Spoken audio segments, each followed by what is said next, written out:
Takže vítejte u poslední kapitoly naší cesty po Jižní Africe. Teď nastává ta část, kdy musíme vlastně dokončit to celé kolečko a objet zbytek Jižní Afriky. A včera jsme měli takovej intenzivní den, kdy jsme museli ujet skoro 1000 kilometrů, abychom se dostali z Calgary parku víc na jih. A aktuálně jsme v národním parku Kamdebo a konkrétně tahle oblast, tohle místo se nazývá Valley of Desolation a jsou tady takový krásný skály.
Přijde mi naprosto neuvěřitelný, že tady 5 kilometrů od Indického oceánu je takovýhle les, kde člověk by řekl, že je normálně v Čechách nebo někde v Kanadě a ne v Jižní Africe.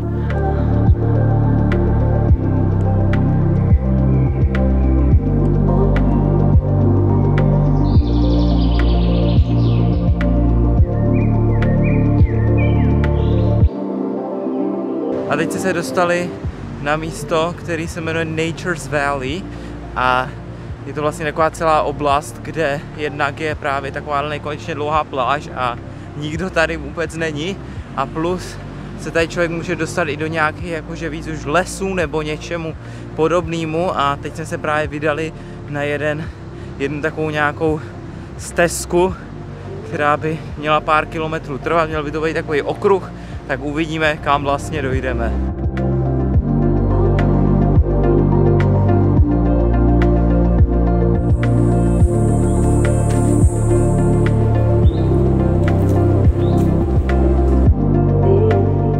Normálně přestával jsem tomu věřit, ale vážně kousek od moře jsme se dostali do takovýhleho lesa, nebo trochu to připomíná i nějakou džungli, tak jsem fakt zvědavej, kam nás to dovede.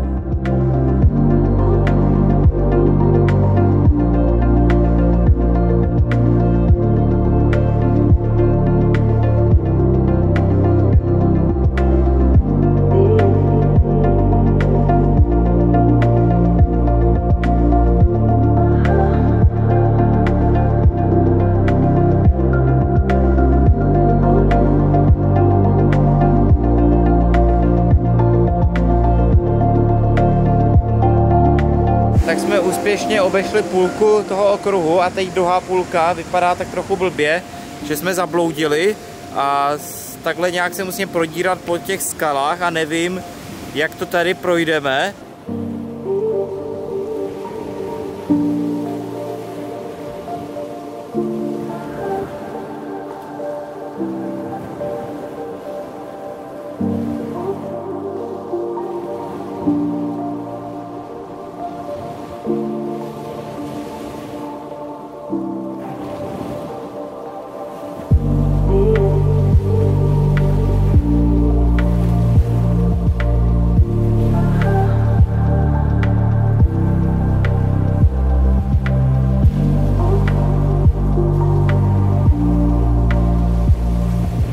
Tak přátelé, cítili jsme se fit a tak jsme se rozhodli zajít ještě na jeden okruh, tady kousek vedle toho prvního, tenhle se jmenuje Calendar's Cove. No ale musím říct, že vede to celkem do kopce a jestli je na mě vidět, že jsem spocenej, tak to je proto, že tady to podnebí lehoulinčce připomíná počasí v Nikaraguji. Není 100% vlhkost, ale vlhkost celkem jako je. A 30 stupňů tomu taky nepomáhá úplně.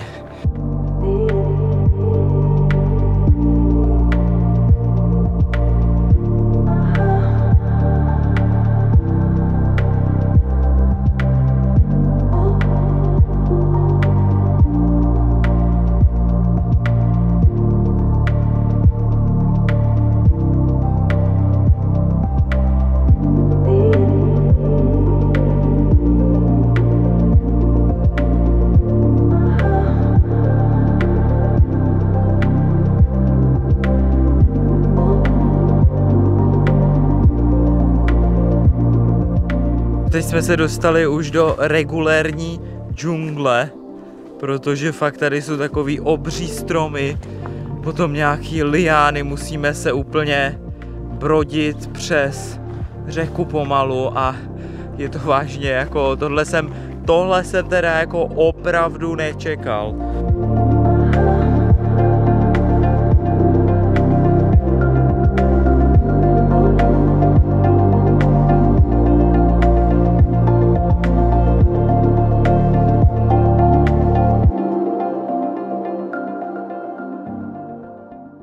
Dobré ráno, přátelé. Jak vidíte, je skoro úplná tma, protože je 5 hodin ráno. My jsme tady u pobřeží Indického oceánu, no a za 30 minut by mohlo pomalu začít vysvítat slunce. Tak si tady počkáme na tenhle východ a uvidíme, jestli to bude stát za to.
Tak a pro dnešní konec dne jsme si vybrali tuhle pláž.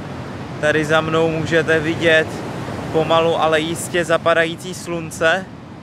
No a tahle pláž je mega dlouhá, takže po ní se člověk může fakt dlouho procházet. A je to prostě nádherný závěr dne.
Tak jo, přátelé, a jako takovou úplnou tečku na závěr jsme právě dorazili na vůbec nejjižnější bod kontinentální Afriky, na Střelkový mys. Tady za mnou už můžete vidět vlastně z půlky Indický oceán, z půlky Atlantický, protože přesně tady v téhle oblasti se dělí tyhle dva oceány.